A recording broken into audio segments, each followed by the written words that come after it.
To say that anime within the last 10 or even 5 years of animation has gone up so significantly that I don't think anybody would have ever imagined we have gotten to this point is honestly truly an understatement, as I do believe we are currently living in one of the best times to be an anime fan. We have shows and movies that have amazing fight scenes, beautiful backgrounds, dazzling lights, amazing character designs, and animation that goes so out of the norm it redefines what it means to be an anime.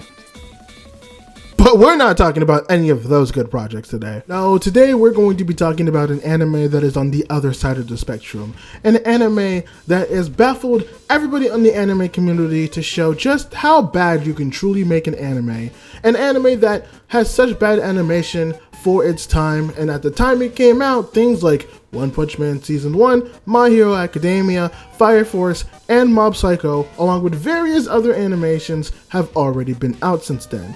I am talking about Ex-Arms. And if I'm going to be fair, calling this a discussion is doing it an injustice, as I have tried for the longest time to try to write a review on this goddamn anime, and it has not been successful. So instead, this is going to be more of a rant, and my spitefulness towards a show that fumbled the bag so hard. And my first question that I just want to ask in this rant of a review is, what exactly were people thinking when they pushed this through? Dealing with animation is not easy. It is a struggle, it is a mess, and knowing the work culture in Japan, it is honestly over-draining and overworking and just a vast emotional investment. And sometimes, putting out a bad project still might end up getting some good results, whether it fits a certain niche in the genre that's been starving for new content, or it fits the climate in the current social society that we currently live in.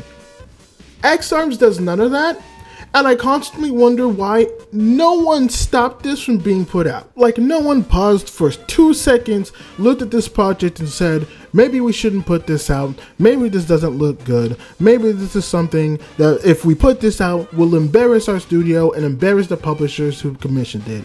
And I get it, sometimes this contract that's involved where, hey, regardless or not if it's bad or not, you gotta put it out there. But there's just some things I think that even if there's a contract, even if there's like an ironclad thing that makes you have to put it out, there's some things that you might just have to fight off to just say no. Sometimes it is just good to say no. The only true positive, the only good outcome from this anime, and I will die on this hill, I will die on this point until the inevitable heat death of the universe. Ex-Arms opening, specifically the opening song, not the opening animation, because the opening animation is complete garbage, but the opening song is actually really good. In fact, I go as far as to say that Ex-Arms opening song is probably one of the most underrated opening songs in anime right now. It gives me a very early 2000 vibe similar to that of Yu-Gi-Oh! GX and Beyblade, and I love it so much for that.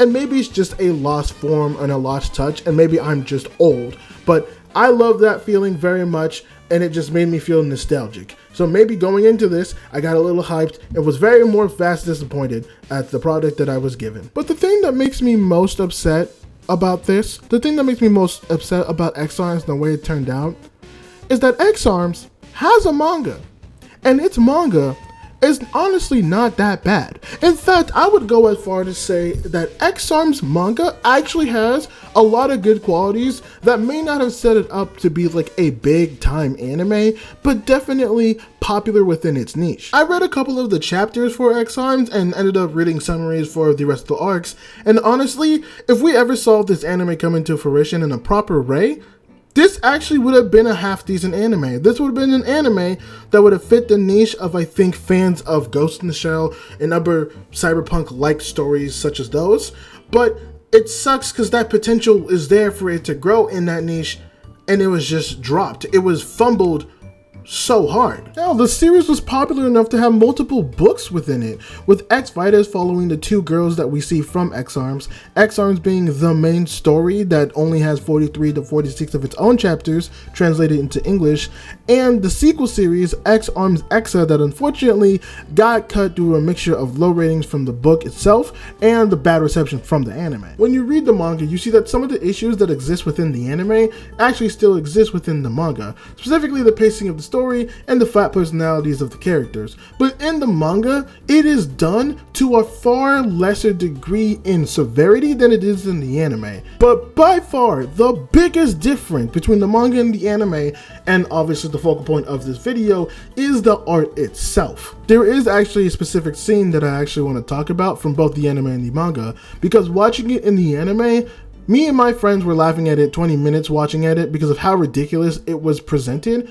But in the manga, reading it in that story actually looked like a terrifying scene. Well, I say terrifying, but truthfully, it was a lot more menacing than terrifying. It actually revolves around our two female characters, Alma and Minami, who have the X-Arms in their hands, but unfortunately are trapped between a rock and a hard place. So Minami decides to actually try to use the X-Arm in order to use it as a last-ditch effort to get them both out of the situation.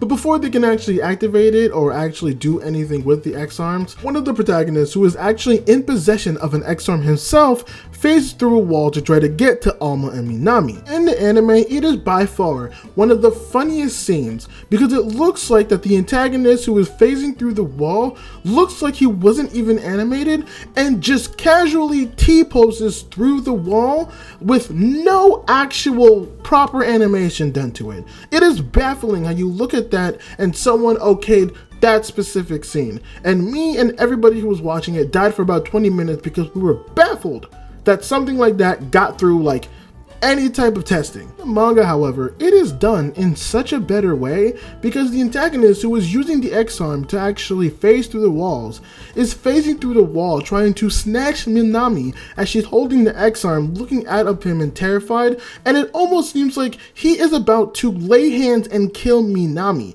It is actually a visually pleasing scene, and that is not inconsistent within the manga at all, as one of the biggest benefits to X-Arm is how visually pleasing it looks. X-Arms is a surprisingly beautiful manga with some very nice detail to characters, to the way X-Arms are used, to the world itself, and to everything that is done. It is a good looking manga. Now, is X-Arm's story the most jaw-dropping thing that you can watch? Is the story overall a stimulating experience? No. There are better things in that niche of the sci-fi, cyberpunk space that you could read that are far better and far more enjoyable. But to call X-Arm's manga a bad story, I wouldn't call it bad. It has good elements to it, it has its flaws, but I think overall it is a more positive experience than I would have said negative. And so my question is, how?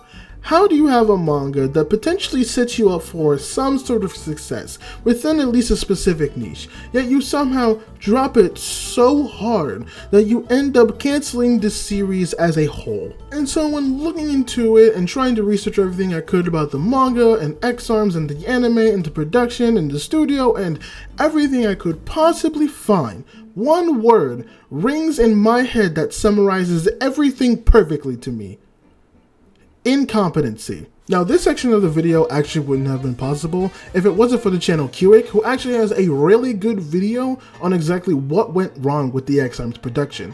And so I want to give a shout out to him, and I'm also going to leave his channel in the video down in the link in the description below, because if I'm going to be honest, I'm not going to give a super detailed thing, I'm just going to give a very rapid fire things of what happened. But if you want a better breakdown, I would highly recommend that video. It's a very, very good one. But to give you guys a quick, angry summary of what I took from that video, everyone seemed like either A, they didn't know what they were doing, or B, they all tried to do new things, but they didn't know how to do it, so it just led them to them not knowing what they were doing. This was Visual Flight's first anime project, as they are primarily a studio that had a hand in helping with Sekiro and with Elden Ring, so they've never touched an anime in their life. Then there's Yoshikatsu Kimura, who was the director for the X-Arms anime series, who wanted to try to incorporate a live action aspect to the anime, which is fine, just whatever he did and whatever process he tried to implement did not work, obviously. And then there's Crunchyroll, which, I'm not gonna lie, that's a whole video on itself, and honestly, I'm tired of talking about Crunchyroll.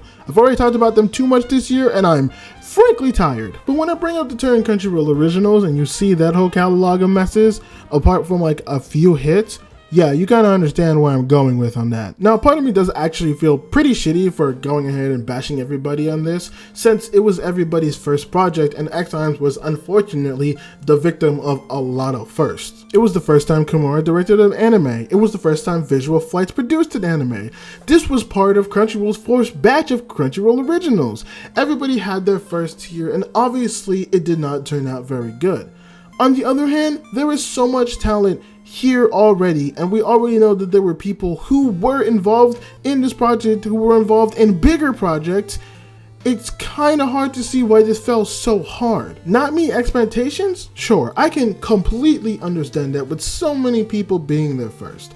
But to fall off this hard, to make such a bad impact on the anime community just sounds baffling to me. It almost feels like you have to try to be this bad. But then you think about how bad the anime industry is with overworking and overdoing its animators. And then you remember that this came out during COVID, and so that had probably a big hand in production.